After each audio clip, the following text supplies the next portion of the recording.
Good afternoon. Sir, I am Gibrel, and I will take 10 minutes of your time. This is the book he mentioned, The Bubble in Red Wine. If you believe in something, that something can happen, but that self-belief takes a bit of time.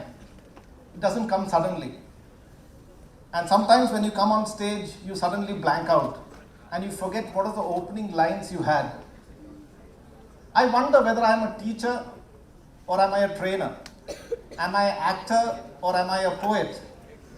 Am I a father or am I a son? Just now we had a talk and he talked about the aeroplane which fly.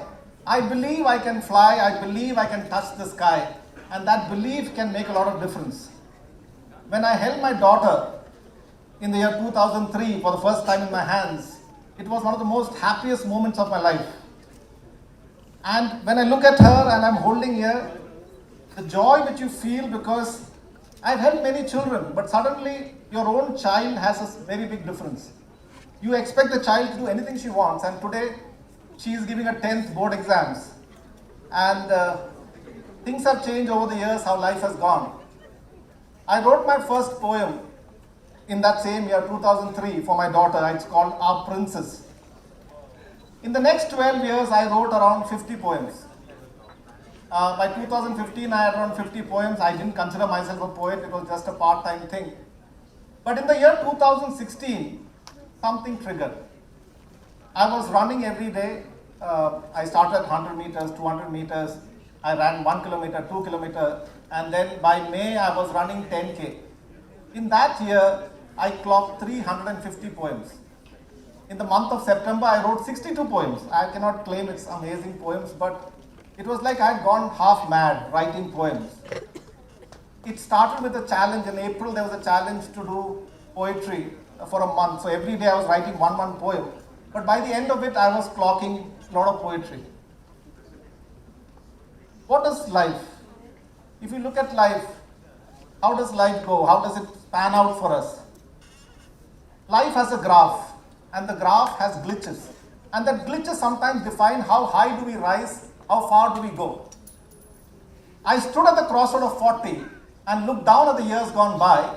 Was I at the steering wheel, or was it God steering from the sky? I stood at the crossroad 20, and not once did I wonder why. I was blessed so abundantly. Was it God who lifted me high? I stood at the crossroad 30 and felt like a squashed little fly. Somebody carried and revived me. Was it God who lifted me high? 20, 30 and 40, with all the ups and downs gone by, I like to believe that the Almighty does customize settings from the sky. My hand has left the steering wheel, the wind is rushing by. My eyes are enjoying the scenery and the rainbow in the sky. This is the part you're supposed to clap.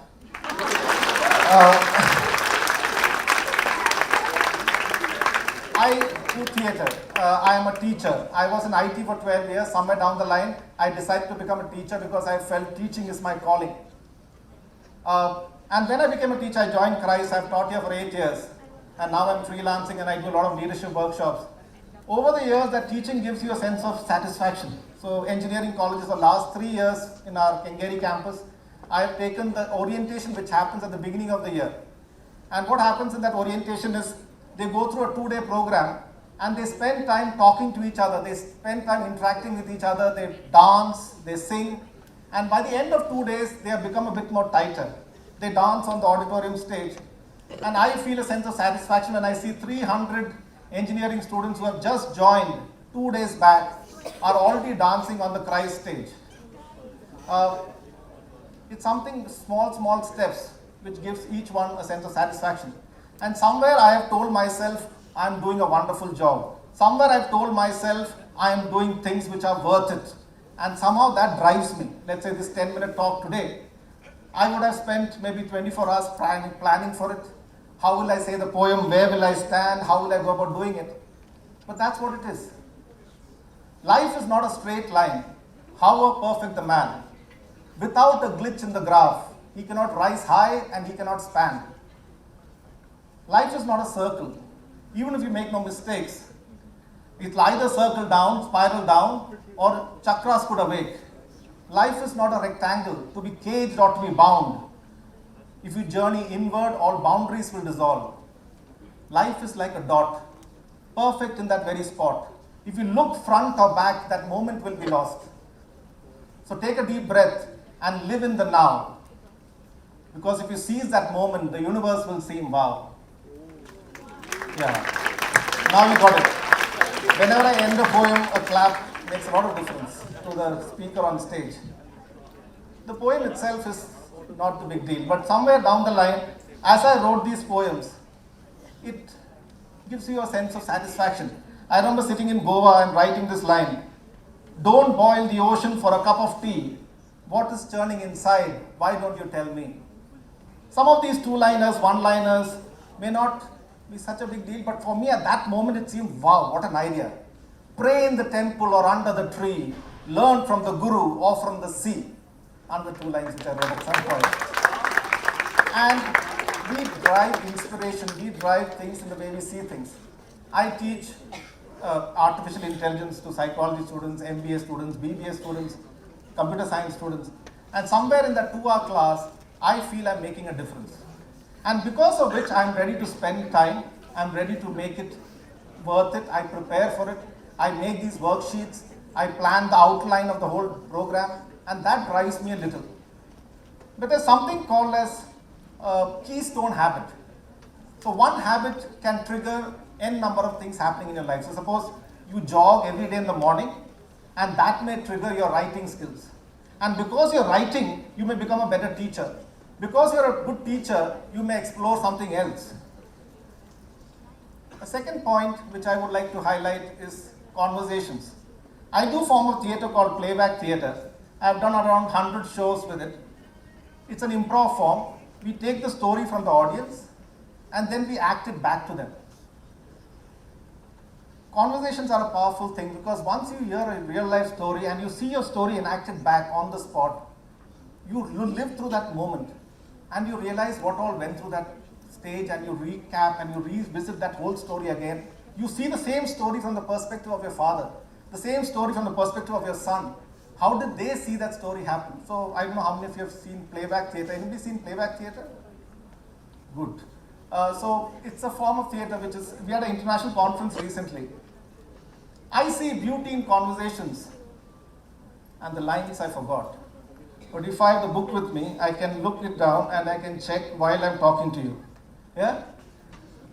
What is the point of a conversation if I'm going to use a book or a paper with me? Will I be able to connect with the audience? Right now, many of you are almost half asleep. And many of you may be awake, but I can't see your faces clearly. But as a teacher, I improvise and I try to get better at what I'm doing. I try to see how can I connect with the audience better. How do I make it better with them? At the age of 33, I got separated. I had a divorce. And that was a tragic glitch in my life. I felt the world had come to an end.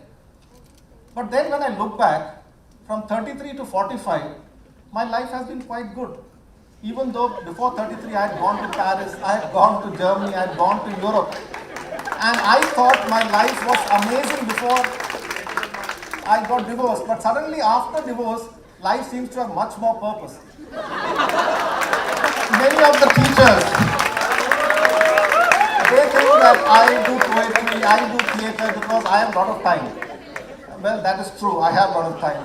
And maybe that is why I do it, that's what drives me. But what I also realize is, if we pickle the glitches in our life, it tastes good after some time. So the glitches in our life, whether it's a breakup, whether it's a failure in an exam, whether it's a board exam you didn't do well, maybe an entrance you didn't clear, maybe a rejection, but sometimes that triggers us to strive higher, go further than what we always envisage for ourselves. With that, I'd like to thank you. I'm Jibril. Thanks a lot.